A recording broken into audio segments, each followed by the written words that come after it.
welcome if you're new. Look down below, hit that subscribe button. Leave a thumbs up. I'm Mackenzie. I'm Bella. I'm London. Somebody once told me the world is gonna roll me. I ain't the sharpest tool in the shed. She was looking kind of dumb with her finger and her thumb in the shape of an L on her forehead.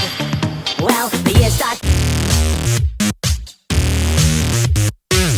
Beginning of this video, I thought I'd first start off by talking about the Me Too movement, how it started and how it received its publicity from social media.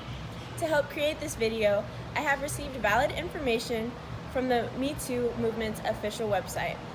So, the Me Too movement was founded in 2006 to help survivors of sexual violence, not only black women and girls, but also for the young women of color from low-wealth communities. And through this, they hope to find pathways to healing.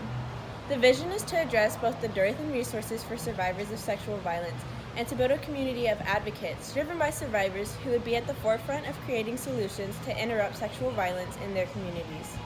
Now, with that being said, in less than 6 months, the viral MeToo hashtag has become a vital conversation about sexual violence and has been thrust into the national dialogue. What started as local grassroots work has expanded to reach a global community of survivors from all walks of life and help to destigmatize the act of surviving by highlighting the breadth and impact of sexual violence worldwide. With me today, I also have a special guest, celebrity Jenna Elfman, to talk a little bit more about her support for the movement.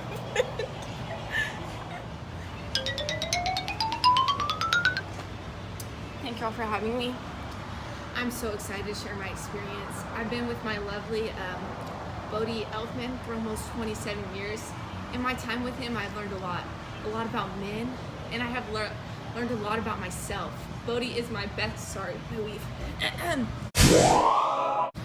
Bodie is my best friend, and I'm very fortunate to have him, a man who loves and honors me.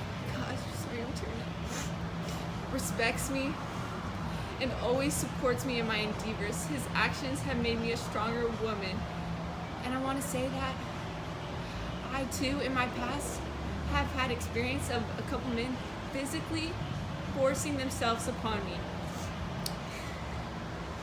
in an unforgivable manner, and I too had continued to stay loyal to them for a period of time, falsely thinking that I somehow didn't have a right to say no.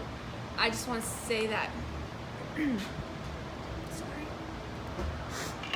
there are great men and women in this world, and it takes both sides setting a stellar example of common human decency and respect to change this issue.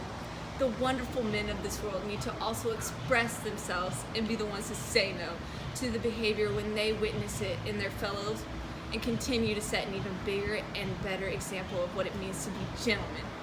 I love you, Bodie. Thank you for making me a better woman.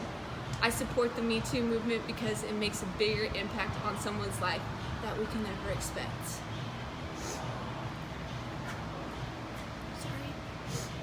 That's so awesome to hear. Thank you again, Jenna, for doing a collab with us. For the next part of our video, we'll be sliding over to Mackenzie's part, where she'll be talking about police brutality and racism through Twitter awareness. Guys, so glad to be back again. So this week I wanted to talk a little more about how Twitter awareness is impacting our society when it comes to police brutality and racism. To make sure I share the right information with y'all, I have gathered information from theroot.com, and the link will be in the description below. Twitter awareness has been expanding due to the fact of everything that has been going on in today's society. Many Twitter accounts have been made to help spread awareness of racism and police brutality. In these accounts, they talk about recent events that have happened due to racism, or they even share the story of the kids who have lost their life due to the police brutality. Many posts have gone viral, with more people speaking out for awareness.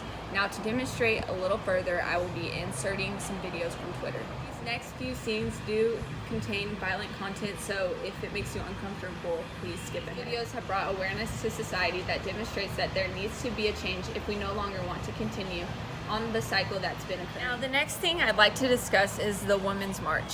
The valid information I've gathered is from history.com, and the link will be in the description below.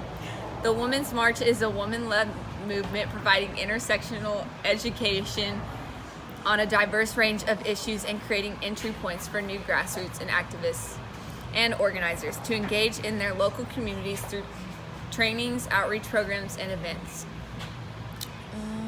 The women's goals are to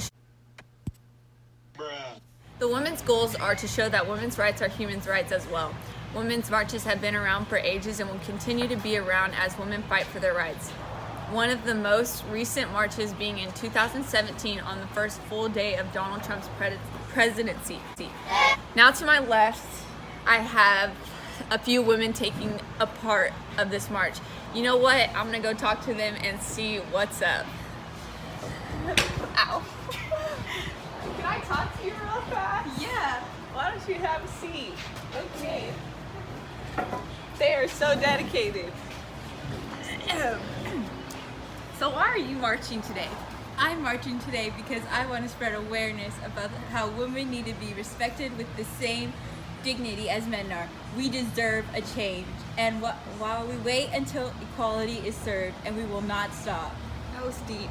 Thank you. Hey guys, thanks for checking in with me today. So today I wanted to give you a little insight on DACA. While doing my research, I found the Blavidity.com website to be most reliable. The link will also be in the description below, so check it out. Okay, so we're talking about, so millions of kids all over the world are being punished and being deported for the immigration of their parents. Though for now they were given their rights, but they are slowly being taken away from them due to something that was not their choice. This also does with much discrimination, not only to do with citizenship, but also in the justice system. Many of these people who are here in the United States are being cited on criminal offenses to keep them out or remove them without giving them a fair trial. There are approximately 11 million undocumented immigrants in America right now, and about 619,000 who are black, and approximately 2 million who are oftentimes referred to as dreamers, who, like 21 Savage, came to the United States as children and considered our nation their home, and are now being taken away.